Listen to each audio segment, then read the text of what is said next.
Together, they established the rule of the Olympians, with Zeus as their undisputed king. But the Titanomachy left scars. Gaia, enraged by the imprisonment of her Titan children, gave birth to new monstrous beings to challenge Zeus's reign. Among them was Typhon, a creature so fearsome that even the gods trembled before him. Typhon's battle with Zeus is another story for another day, but it serves as a reminder that power in the ancient world was never secure. Zeus's rise to power marked the beginning of a new era, but his reign was anything but peaceful. While he was the king of the gods, his rule was marked by constant challenges, from rebellious mortals to jealous deities and his own unquenchable desire for love and control. Zeus was both a protector and a tyrant, a figure who inspired awe and fear. His thunderbolts were a symbol of justice, but they were also a tool of destruction. He fathered countless children, both mortal and divine, and his many affairs often sparked conflict among the gods. Yet, despite his flaws, Zeus's rule brought stability to a chaotic world. Under his reign, the gods established order, overseeing the realms of humans and maintaining the delicate balance between earth, sea, and sky. The myth of Zeus and the Titanomachy isn't just a tale of war. It's a story about the cycles of power and rebellion. Just as Zeus overthrew Cronus, who had overthrown Uranus, Greek myths suggest that even the mightiest rulers are vulnerable to the forces of change. Zeus's story reminds us that leadership comes with its own set of challenges. It's not just about gaining power, it's about maintaining it, often at great cost. Zeus's rise to power is one of the most thrilling tales in mythology, filled with battles, alliances, and sacrifices. But what do you think?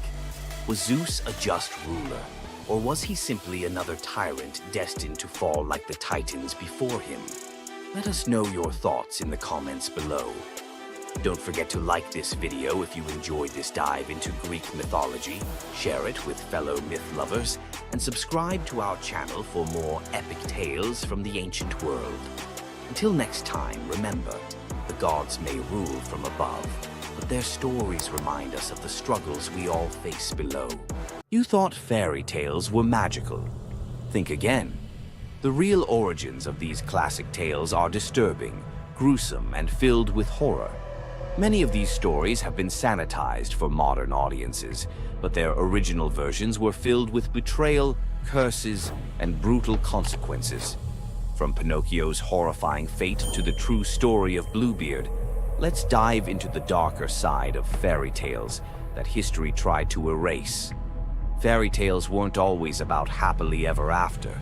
Many of them were cautionary tales, warning of real dangers, human cruelty, and supernatural horrors. 1. The original Pinocchio, a gruesome fate.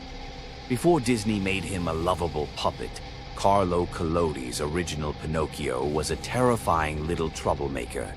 Instead of learning his lesson, he was hanged from a tree by a group of bandits, left to suffocate as a punishment for his misdeeds. 2. Bluebeard, the serial killer's tale. Bluebeard was not a misunderstood nobleman. He was a full-blown serial killer. In Charles Perrault's version, Bluebeard marries multiple women and forbids them from entering one locked room.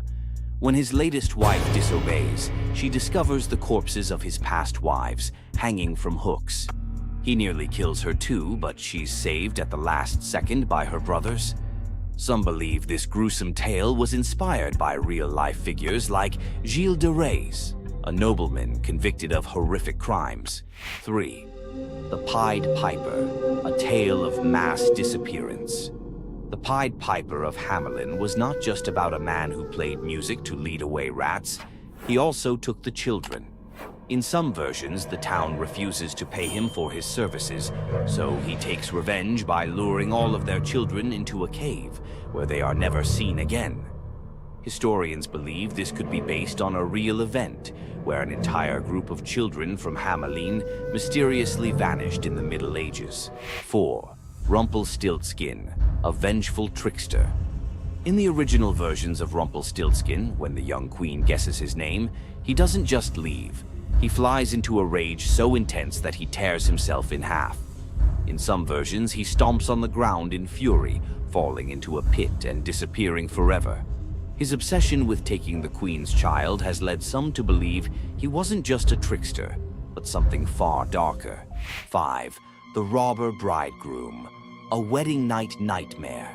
This lesser-known grim tale tells the story of a young woman forced to marry a wealthy man. Suspicious of her husband-to-be, she follows him to his home, only to discover that he and his band of robbers murder and eat women. She watches in horror as they butcher a young girl, cutting her into pieces. Luckily, she escapes and exposes them, leading to their execution. 6. The Juniper Tree, a tale of cannibalism and revenge.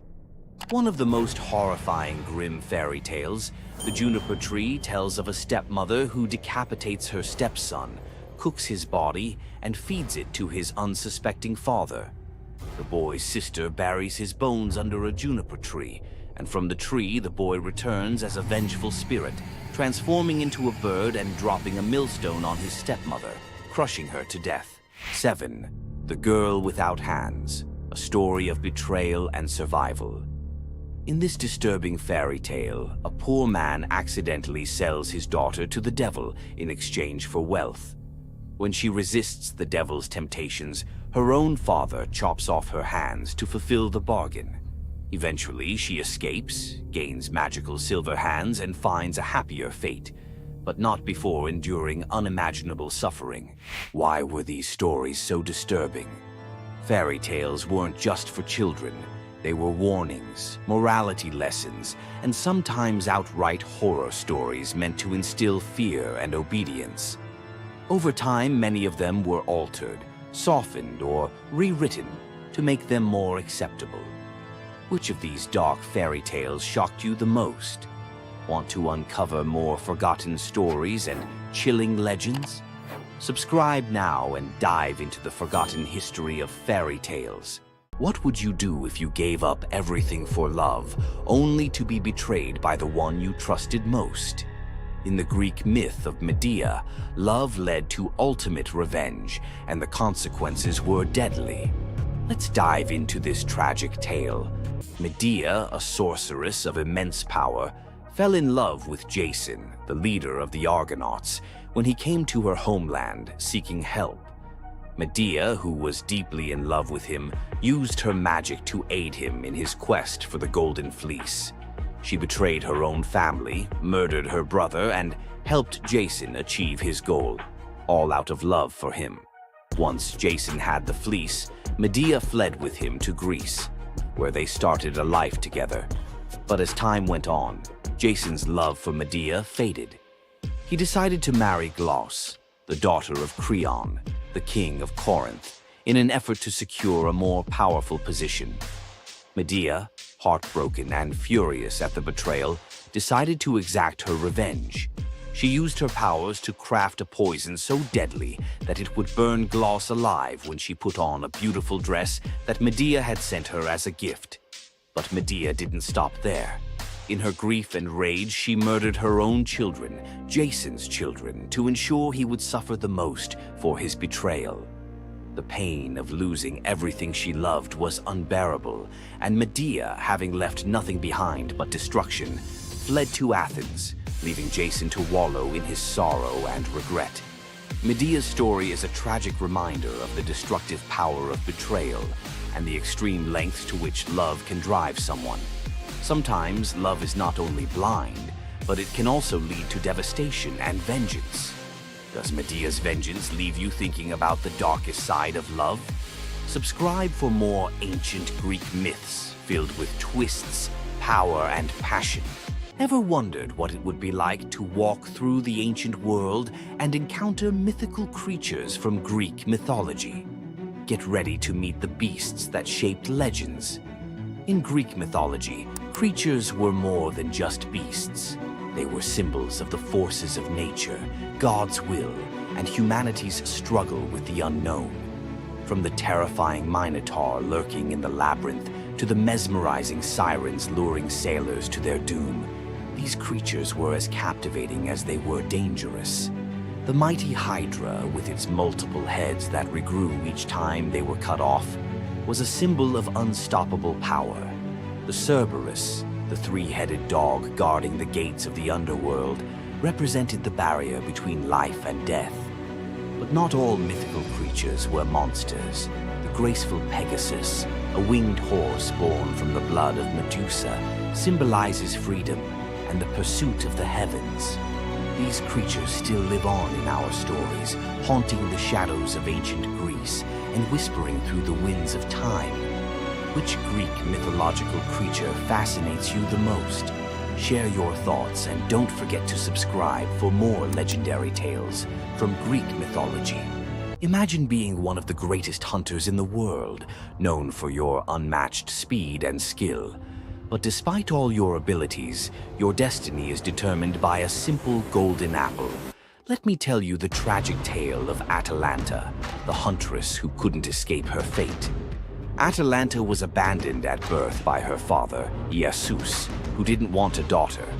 Left to die in the wilderness, she was raised by a she-bear, learning to hunt and survive. As she grew, Atalanta became a legendary warrior, her skills in hunting unmatched. But no matter how great she became, she could never escape one thing: her prophecy. A prophecy foretold that Atalanta would only marry a man who could outrun her in a race. As the years went by, many suitors came, eager to win her hand. But Atalanta, fiercely independent, defeated them all. Her speed was unbeatable, and no man could match her skill. Then came Meleager, a brave hero who had heard of Atalanta's strength and beauty. Unlike the others, he didn't boast about his abilities. Instead, he came prepared with a plan. Meleager, knowing Atalanta's curse, asked the goddess Aphrodite for help. She granted him 3 golden apples, which he used to distract Atalanta during their race. As Atalanta raced ahead, confident of her victory, Meleager tossed the apples one by one in her path. The golden apples were so beautiful, they distracted Atalanta just enough to slow her down. In the end, Meleager won the race, and Atalanta was forced to marry him, despite her reluctance to give up her independence. But the story doesn't end in happiness. Atalanta and Meleager's marriage was plagued with regret. Atalanta, still driven by her need for freedom, felt trapped by the very love she couldn't escape. And in the end, Meleager, whose destiny was also marked by the gods, tragically died before she could ever truly be free. Atalanta's story is a tale of love, fate, and the clash between personal destiny and desire. Despite her unmatched strength and independence, her fate was sealed by love, and her story remains a tragic reminder of how even the most powerful can be brought down by what they cannot control. If Atalanta's bittersweet story of fate and love left you in awe, subscribe for more untold Greek myths and the heroes who shaped the ancient world. You've heard of a goddess whose beauty was unmatched. But what if I told you that her beauty wasn't what it seemed? In fact, her allure led to some of the darkest consequences in ancient myth. This goddess, adored by many, held the power to captivate anyone with a mere glance. She was so beautiful that her charm could sway the gods, kings, and mortals alike. But this beauty came with a deadly price. The goddess we're talking about is none other than Aphrodite, the Greek goddess of love and beauty. While she is often depicted as the epitome of grace, sensuality, and allure, her beauty was more of a curse than a gift. Aphrodite's powers extended beyond just physical beauty. Her charm was irresistible, but it came at a cost. Her very presence could bring turmoil. Many heroes and kings fell victim to their obsession with her. Take Paris, for instance. His decision to choose Aphrodite as the fairest of the goddesses set in motion the events that led to the Trojan War. His desire for her beauty caused the death of thousands and the fall of Troy. But Aphrodite's beauty didn't just destroy men, it could break gods too. The tale of her and Ares, the god of war, exemplifies this.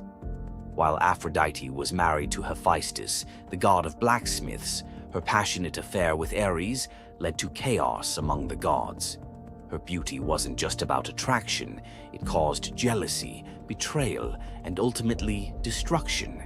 Despite her dazzling appearance, Aphrodite was also a figure of deceit and destruction, proving that beauty, when it holds such power, can be dangerous. It's no wonder the ancient Greeks warned that appearances can be deceiving. Aphrodite's beauty may have dazzled the world, but her story teaches us that sometimes what's on the surface can mask a much darker reality. So, was Aphrodite's beauty a blessing or a curse? The myths suggest that beauty, when wielded by the gods, is never what it seems. If you want to uncover more hidden truths about gods and goddesses from the ancient world, hit that subscribe button. There's so much more to explore in these captivating stories of the past. Imagine having a wish so powerful that everything you touch turns to gold. Sounds like a dream, right? But for King Midas, this dream turned into a nightmare. Let's dive into his tragic story. Once upon a time, King Midas ruled over a prosperous kingdom known for his wealth and opulence.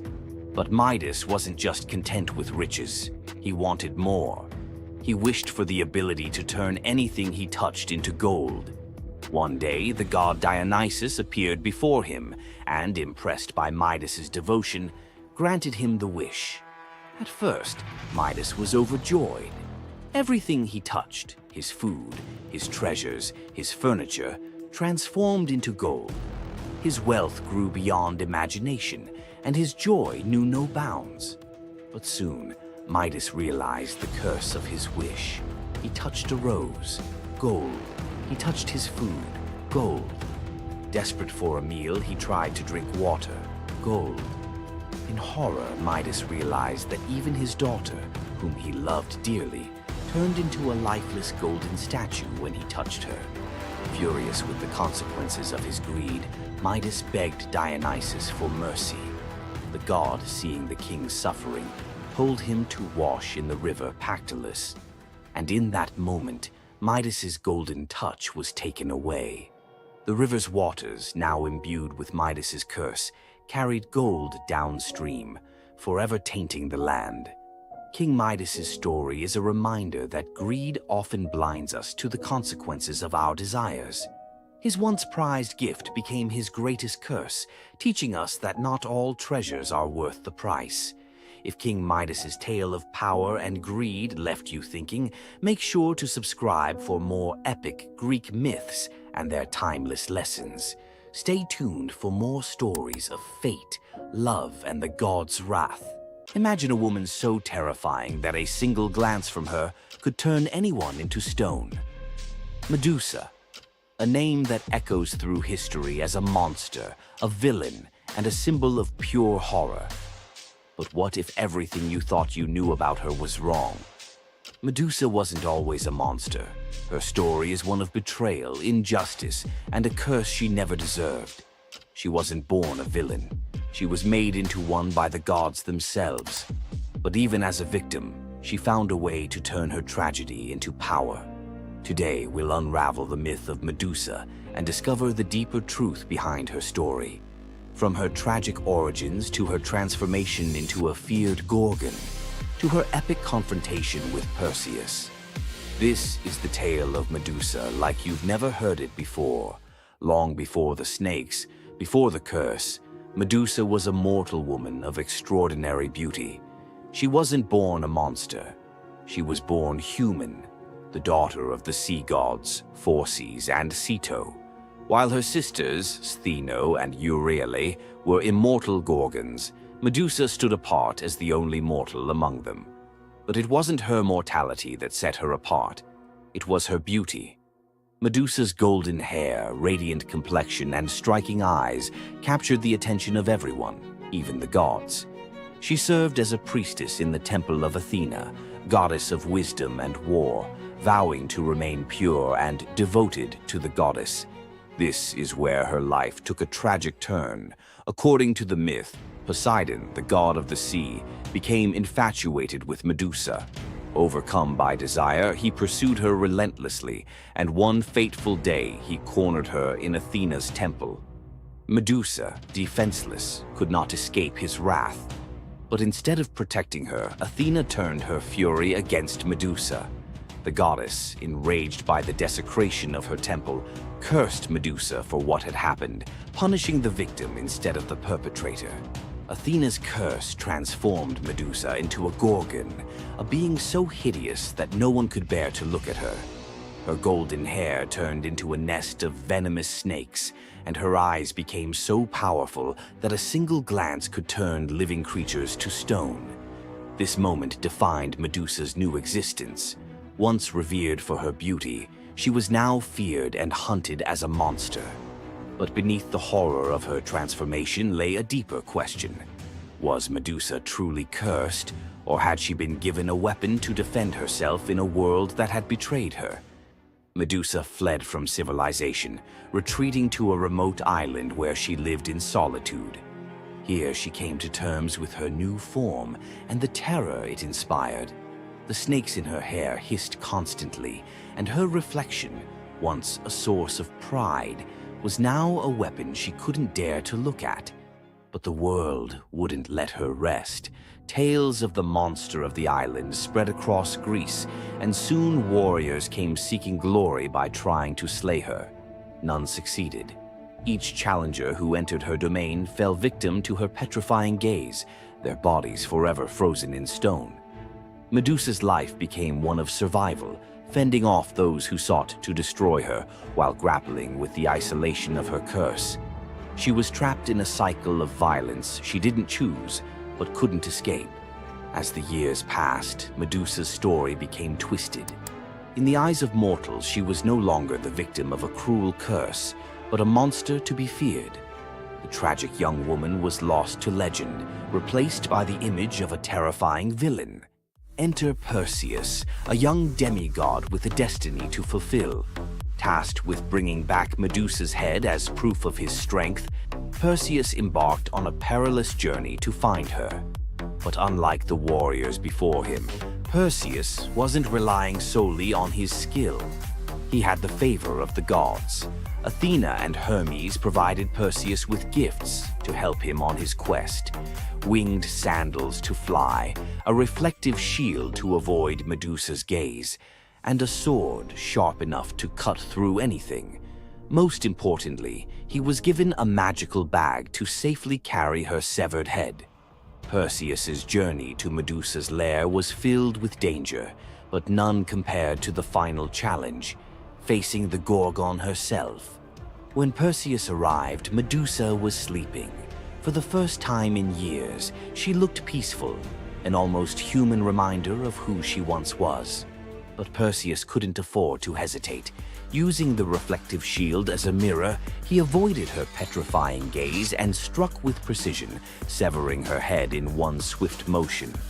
The blood that spilled from Medusa's neck gave birth to two incredible beings, Pegasus, the winged horse, and Chryser, a golden giant. Even in death, Medusa's body produced miracles, a testament to the power she had carried within her. Perseus carried Medusa's severed head back to Greece, where it became both a trophy and a weapon. Her gaze retained its power, turning enemies into stone, and Perseus used it to defeat his foes and protect his people. But Medusa's story didn't end with her death. Over time, her image transformed from that of a monster to a symbol of strength and defiance. Women, especially, began to reclaim her story, seeing her as a figure who resisted the gods and survived unimaginable betrayal. Today, Medusa is more than a mythological figure. She's an icon. Her face appears in art, literature, and even modern movements that challenge systems of power and oppression. But the question remains, was Medusa truly a monster, or was she a victim of a world that feared her power? Medusa's story is a reminder that myths are more than just tales of gods and heroes. They're reflections of human nature, of the injustices and triumphs we still see today. So, what do you think? Was Medusa a villain, or was she a misunderstood symbol of resilience? Leave your thoughts in the comments. Give this video a like if you found her story as fascinating as we did. And don't forget to subscribe to the channel for more deep dives into the myths and legends that continue to shape our world. Until next time, keep questioning, keep exploring, and keep looking beyond the surface. We all know Zeus, king of the gods, whose power seems absolute. But there's an ancient force even he won't cross. This is the story of how Zeus was humbled by the goddess of night herself, Nyx. Long before Zeus, there were primordial gods who were the universe's core forces. The most powerful was Nyx. Born from chaos, she is the night. Her domain is the inescapable shadow that falls over the world, and her children are forces like Hypnos, god of sleep, and Thanatos, god of death. Our story starts during the Trojan War. A furious Hera wanted to help the Greeks against Zeus's orders. To do it, she needed Zeus asleep. She went to Nyx's son, Hypnos, with an irresistible offer: put the king of the gods into a deep slumber. Hypnos was terrified. He'd helped Hera once before, and when Zeus woke up, his rage was legendary. He hunted Hypnos, ready to hurl him into the sea. The desperate god of sleep fled to his mother, Nyx. When Zeus arrived, he stopped dead. Unwilling to offend the ancient knight, he retreated. Despite the memory, Hera's new offer was too good to pass up. Hypnos put Zeus to sleep, and Hera got her wish. But this story from Homer's Iliad isn't about the trick. It reveals Zeus's deep, reverent fear of offending night. Nyx's power isn't about force. It's her very essence, a cosmic order he dared not challenge. The clash between Zeus and Nyx wasn't a battle of thunder and shadow, but of authority versus primordial power. Nyx's presence alone was enough to remind Zeus that even he has limits. The brilliant order of the day must always give way to the profound mystery of the night. If you enjoyed this trip into mythology's shadows, like this video and subscribe for more. Comment below on which primordial deity you want to see next. Centaurs, half man, half horse, heroes or savages? Think you know the full story? Wait until you uncover the darker side of these iconic creatures. Watch till the end to discover what ancient myths don't tell you about the centaurs. In Greek mythology, centaurs were seen as both wild and noble beings. They were often depicted as powerful warriors, famous for their strength and skill in battle. But what if the truth behind them was far more sinister than anyone imagined? While some centaurs, like Chiron, were revered for their wisdom and kindness, many others were violent, uncontrollable creatures. These savage centaurs were known for their drunken brawls and uncontrollable rage. The most infamous event? The Battle of the Lapiths and Centaurs, where they fought against the Lapiths during a wedding feast, leading to a massacre of both men and women. Their brutal behavior was more than just a mythological tale. It symbolized the chaos that could occur when civilization collided with the wild, untamed forces of nature. But why did the Greeks depict centaurs this way? Was it a cautionary tale about the dangers of unchecked power and savagery, or a deeper reflection on humanity's struggle between reason and instinct?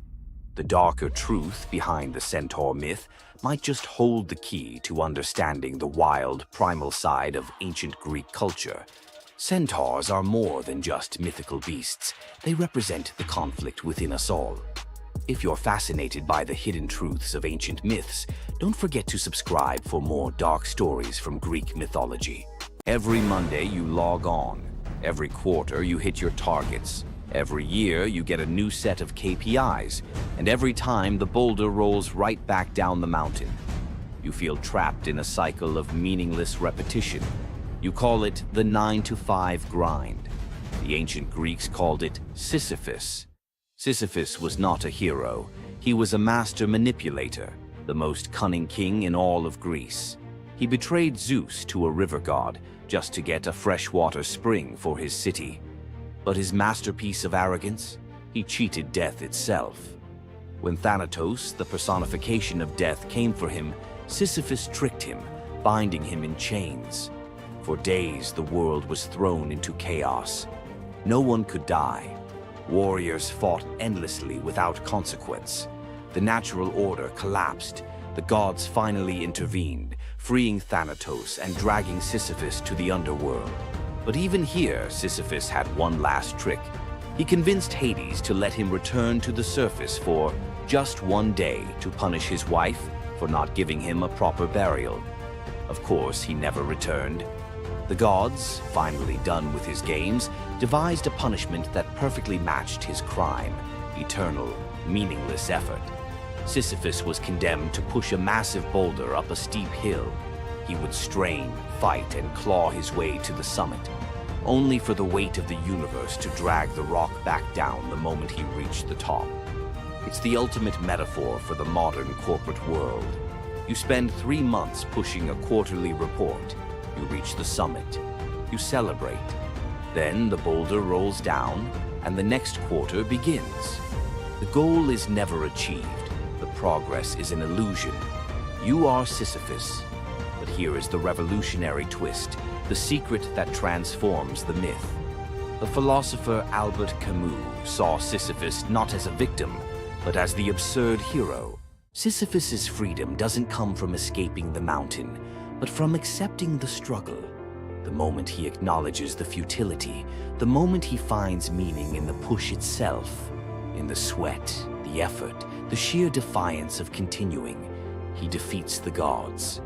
His walk back down the mountain is not a walk of defeat, but a moment of conscious, deliberate choice. It is the moment he chooses to be happy. So, the next time your KPI rolls back down the hill, remember Sisyphus. The goal is irrelevant. The only true freedom is finding joy in the effort, not the outcome. Loki's punishment was brutal. Bound deep within a cavern, his body lashed to 3 jagged rocks with the entrails of his own son. Above him, a serpent hung poised, venom dripping relentlessly onto his exposed skin. This scene, drawn from the poetic Edda and the prose Edda, became a symbol of both divine vengeance and suffering that echoed through Norse legend. But the gods never counted on one presence: Sigyn, Loki's faithful wife. Her hands trembled as she knelt beside him, catching each drop of poison before it could sear his flesh. Her quiet devotion became a fragile shield against the god's wrath. Why did she choose loyalty over escape? The answer reveals a truth about love that endures even when the world itself seems lost to darkness. Yet before the cavern, before the venom and the silence, there was a betrayal that shook the heart of Asgard.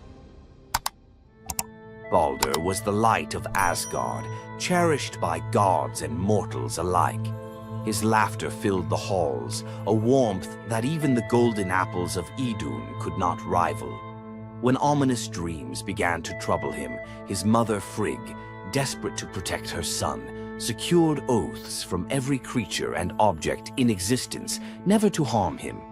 All, that is, except the mistletoe, too slight, too innocent to warrant suspicion. Loki saw opportunity in what others dismissed. He fashioned a dart from that fragile branch and sought out Hoder, Balder's blind brother. "Here," Loki murmured, placing the weapon in Hoder's uncertain grasp, "let me guide your hand." The dart struck its mark. In an instant, Balder's light was snuffed out, his presence gone from the world. The gods stood in stunned silence, their joy shattered. Loki lingered in the shadows, the faintest smile on his lips, before slipping away unseen. The prose Edda tells us the pyre burned for 9 nights. Balder's wife, Nanna, overcome with grief, cast herself onto the flames, her spirit entwined with his. The gods heaped treasures upon the funeral bier, Odin's ring Draupnir, Balder's own ship Hringhorni, to honor him, but no offering could fill the void left behind. The air grew heavy with suspicion. As the smoke twisted skyward, word spread of an old woman whispering to Herder in the moments before the fatal blow. When Thor forced the truth from a trembling servant, silence fell like a shroud. Loki's name was not spoken, but its weight pressed upon every heart. The gods had tolerated his mischief, his clever lies, even the theft of Sif's hair. But this was different. The poetic Edda names him plainly: Loki, the guileful who brought it about, from which all misfortune came. Odin convened the gods to pass judgment. No mead flowed, no boasts rang out. The All-Father's single eye burned cold as he named Loki Oathbreaker and Kinslayer. Weapons gleamed in restless hands. Even gentle Friar's fingers tightened around his sword. Loki understood the god's fury. He fled Asgard, his mind racing with schemes. As told in the prose Edda, he built a lodge in the mountains, doors on every side, always watching for his pursuers. Still, he could not outrun their vengeance. Odin's gaze found him, even in hiding. When the gods arrived, Loki tried to slip away, transforming into a salmon to evade capture in the river's swift current. But Thor's grip proved stronger than fate. Dragged back through the gates he once helped raise, Loki passed faces twisted with anger and betrayal. The gods' judgment was swift. The path ahead led not to mercy, but to a place where pain and silence waited in the damp and the dark. They forced Loki into the heart of the earth, a cavern where the air pressed cold and heavy, and every sound echoed off stone walls, slick with damp. Water dripped steadily from above, each drop magnifying the hush that settled over the gods as they set to their grim task. The stench of venom lingered, sharp and persistent, mingling with the iron tang of old blood. Odin's single eye caught the flicker of Skadi's movement. A silent nod passed between them, sealing what would come next. 3 massive boulders, freshly gouged with holes, stood ready. The gods had not brought chains or rope. Instead, they made Loki's punishment a reflection of his own chaos. The prose: Edda tells us they transformed one son, Vali, into a wolf who slew his brother, Nari. With the entrails of Nari turned to iron by the god's will, they bound Loki fast, wrists, neck, thighs, and ankles locked tight against the unyielding stone. As the Völuspá declares, with the guts of his ice-cold son, the killer is bound. Each knot and twist was deliberate, a reminder that his own blood now held him captive. The weight of the rocks pressed into his flesh, a constant ache that would never fade. Skadi stepped forward, her presence sharp as frost. In her hands a serpent writhed, its fangs gleaming. She fixed the creature to a stalactite directly above Loki's face.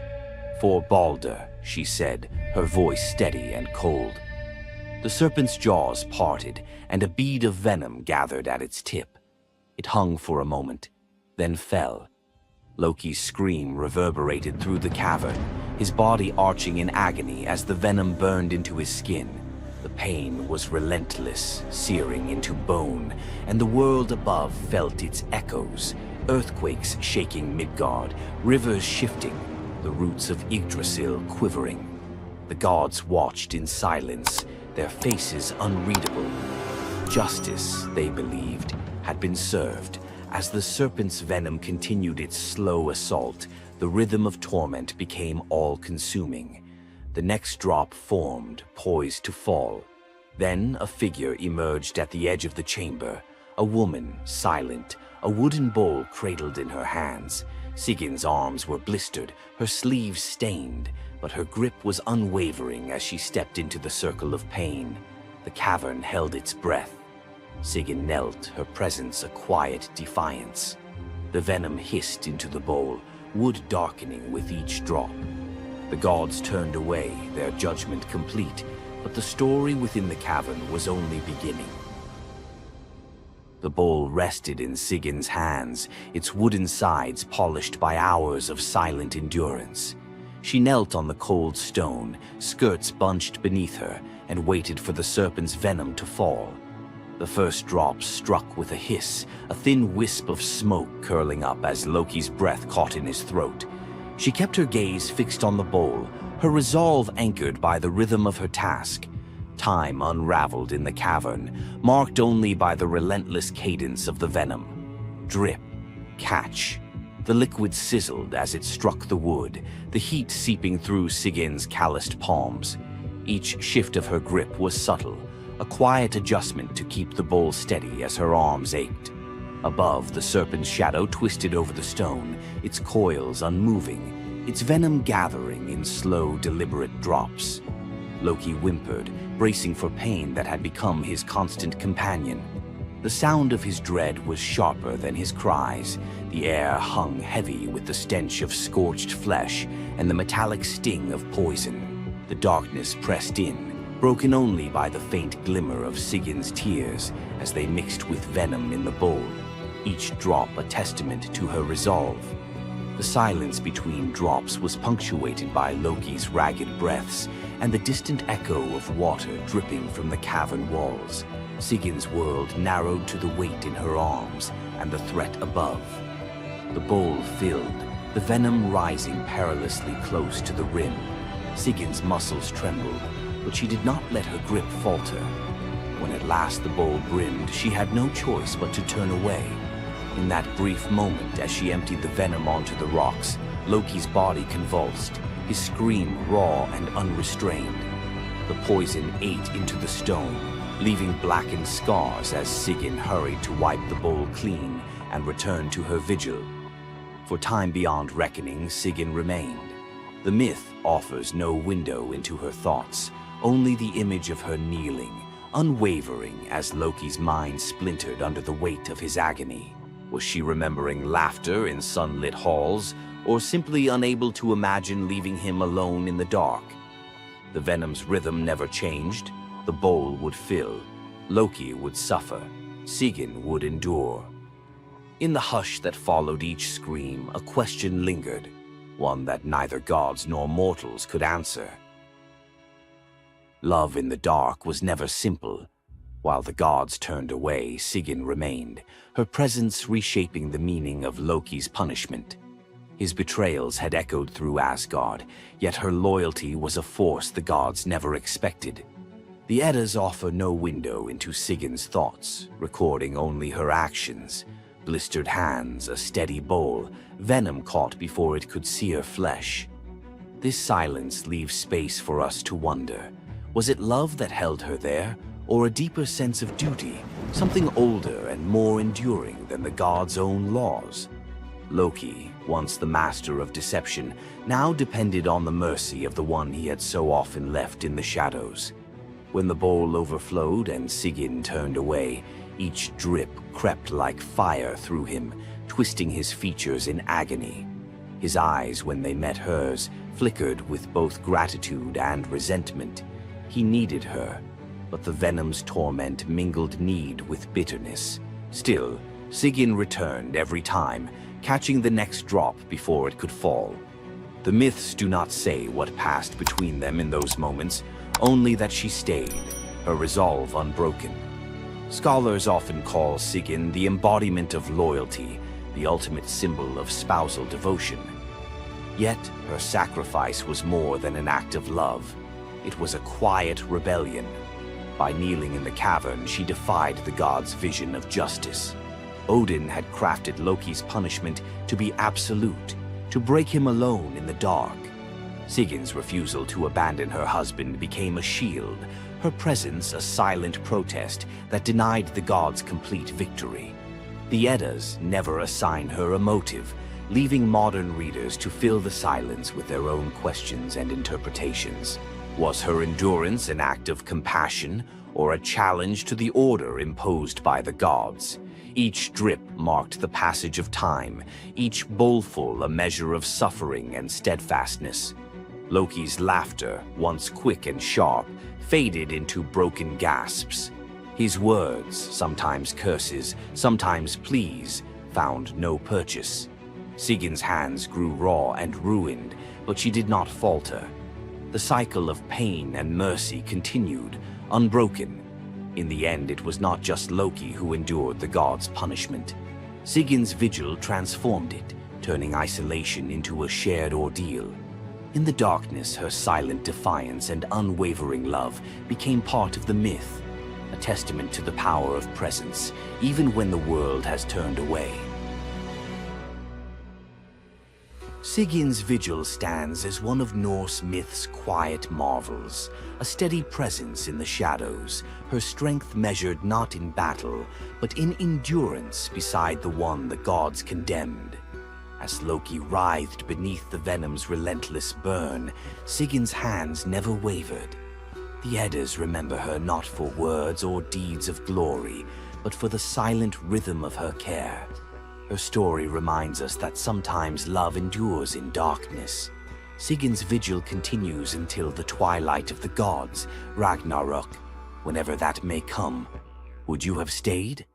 If Sigin's silent strength moved you, let us know in the comments or share your favorite Norse hero below. Thor, the thunder god, woke up to find his greatest nightmare had come true. Mjolnir, his mighty hammer that could level mountains and control lightning itself, was gone. Without it, the thunder god was powerless, vulnerable, and mocked. The weapon that defined his very identity as protector of Asgard had vanished without a trace. But what happened next would humiliate him more than any defeat in battle. To get his hammer back, Thor would have to do something that went against every fiber of his warrior identity. You won't believe the disguise he ends up in. It all began on what should have been an ordinary morning in Asgard. Picture Thor reaching for the leather grip that had been at his side for countless centuries, his fingers closing around nothing but empty air. The spot where Mjolnir should rest felt cold and wrong, like a missing tooth that your tongue keeps finding.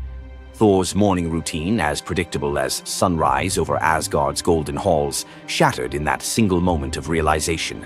The hammer forged by dwarven masters, the weapon that could summon lightning and level mountains, had vanished without so much as a whisper of sound. The initial shock hit Thor like a physical blow. His hand remained suspended in space, still reaching for what wasn't there. Then panic crept in, cold and relentless. He let out a blood-curdling roar of sheer rage, the whole palace trembling. Without Mjolnir, he was powerless, vulnerable, and mocked, stripped of the weapon that made him Asgard's primary defender. The enemies that prowled the borders of the Nine Realms knew about his mighty hammer. They counted on Thor's strength to keep them at bay. Now that strength was gone. Word spread through Asgard's halls faster than wildfire. The other gods gathered in emergency council, their faces grave as they grasped the full scope of the crisis. Odin's ravens had brought no news. The watchmen at the gates had seen nothing. Mjolnir had simply disappeared, as if it had never existed at all. The assembled gods understood what Thor's loss meant for their realm. Asgard stood vulnerable, its greatest protector reduced to a shadow of his former self. Loki stepped forward through the crowd of worried gods, his familiar, cunning smile playing at the corners of his mouth. He offered to investigate the theft using his shape-shifting abilities, volunteering to venture where other gods could not go undetected. The council accepted his proposal immediately, desperate for any lead in their search. Thor watched his brother prepare for the mission, knowing that Loki's success or failure would determine his own fate. Loki first borrowed Freya's magic feathered coat, allowing him to fly in falcon form to Jotunheim without raising alarms. Each dead end pushed Thor deeper into desperation. He imagined facing his enemies defenseless, their laughter echoing as they realized the thunder god carried no thunder. The trail finally led to the most dangerous territory of all, Jotunheim, the realm of the giants. Loki strode into the council chamber with the confident gait of someone who had solved a mystery, but his expression carried an ominous weight. The giant Thrym, lord of the frost giants, had openly boasted about his theft from his massive throne of ice and stone. He had buried Mjolnir 8 leagues beneath the frozen earth of his realm, thrice deeper than any giant's hall, he claimed, placing it where even Thor's strength would be useless.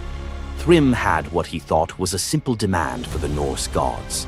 He wanted the beautiful goddess Freya as his bride in exchange for the hammer's return.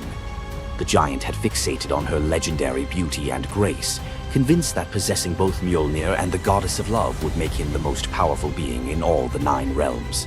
His arrogance knew no bounds as he described his elaborate wedding plans to Loki, speaking of golden halls and feasts that would last for weeks. Thrym believed the gods had no choice but to accept his terms. When Loki spoke to the council about Thrym's demand, the council fell silent. Freya's reaction shattered the tense quiet that followed Loki's report, causing her rage to break the Brisinger necklace, its gems scattering across the floor in glittering fragments. She declared she would rather throw herself into the deepest ocean than marry the frost giant who dared make such a demand. The gods found themselves trapped in an impossible situation.